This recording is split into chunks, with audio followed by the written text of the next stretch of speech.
Hey everybody, I'm Dan McClellan. I'm a scholar of the Bible and religion. The fit for this video is black and white version of Jim Lee's X-Men number 11. Let's take a look at a video.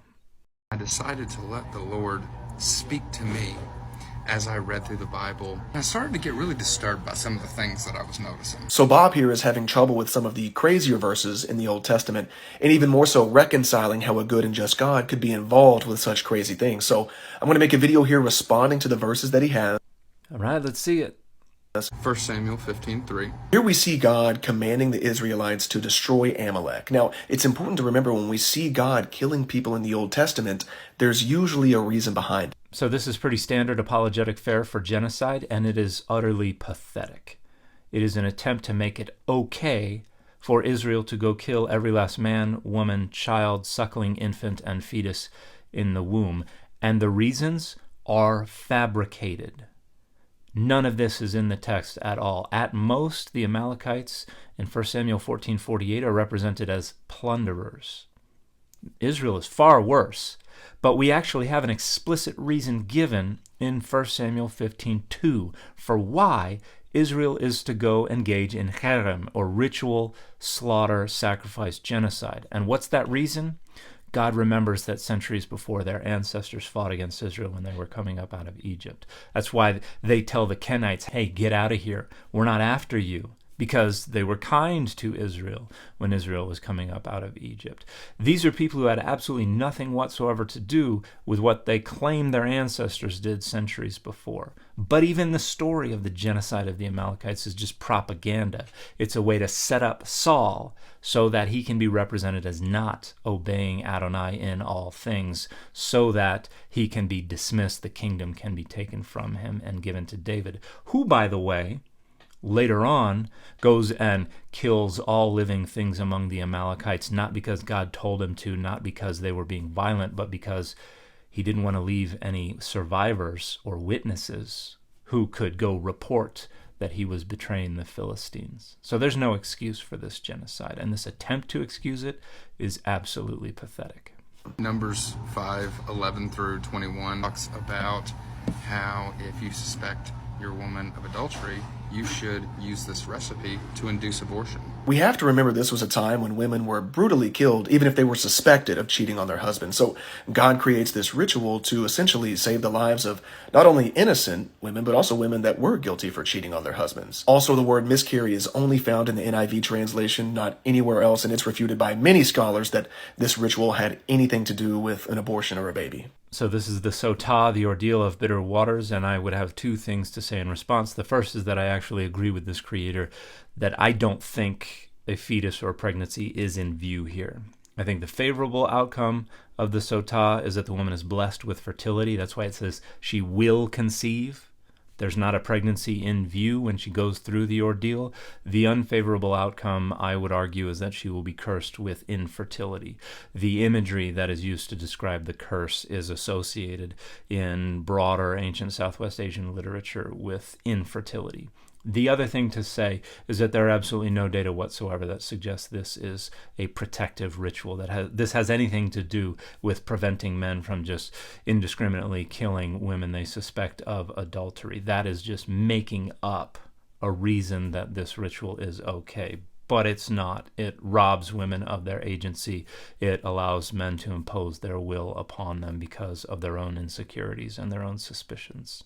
Numbers 31:17. So it's important to remember that in this conflict, the Midianite women were not innocent. They were actively prostituting themselves to Israelite men to convince them to abandon the cause, abandon God, or else. So this is pure and utter fabrication. There's no text anywhere that suggests any, much less all, Midianite women who were not virgins were engaged in some act of sex work and seduction and things like that.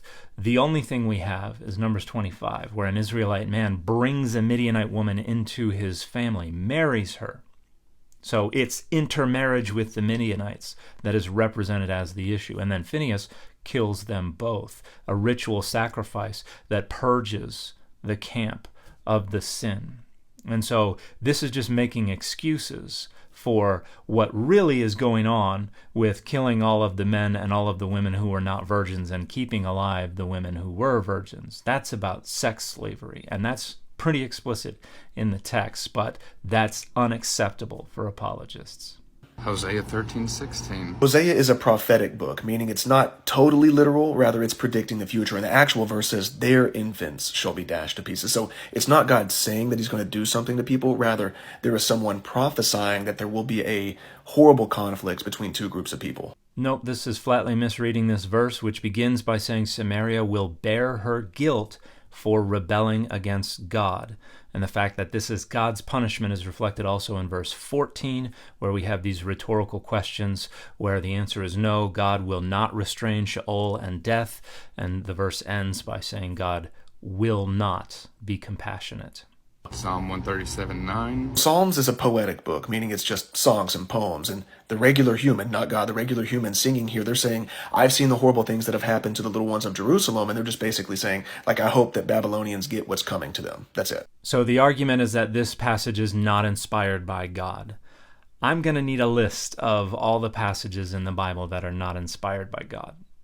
Leviticus 29. It's important to note that this verse isn't referencing small or like adolescent children, rather adult children, in a time when many adult children would try to kill their own parents for the sake of their inheritance, getting it early. So this is basically putting forth a law or a consequence of like, hey, if you try to kill your parents, you're going to get the death penalty. So this is entirely made up. The text says absolutely no such thing whatsoever, and there are no data that indicate any such practice was going on at this time period. This is just looking at the punishment and then making up a crime that would justify such a punishment. But the text is pretty clear. It uses the verbal root kalal, which usually means to curse, but can also mean to dishonor. And this is actually introducing the section that follows that is all about sexual indiscretion. So the idea here is, hey, this all dishonors your father and your mother. The punishment for all of these is the same.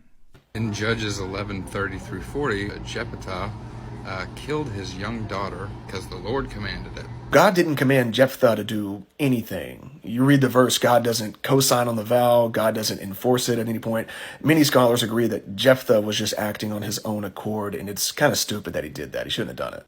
So it would be true to say that God did not command this. It is false to say that God did not co-sign the vow, because the story starts with the Spirit of God coming upon Jephthah.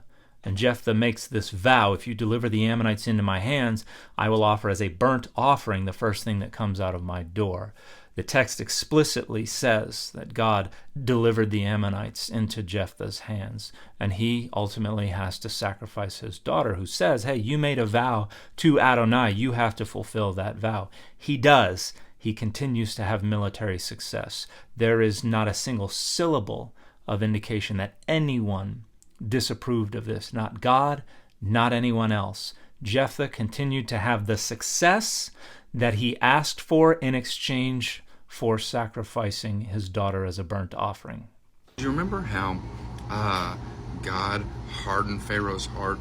God said, I want Pharaoh to do this. And then he took away Pharaoh's free will and forced him to continue to behave in a horrible way. Not really. For God to have to actually harden Pharaoh's heart, we would have to see it soften or him become sympathetic towards the Israelites at some point.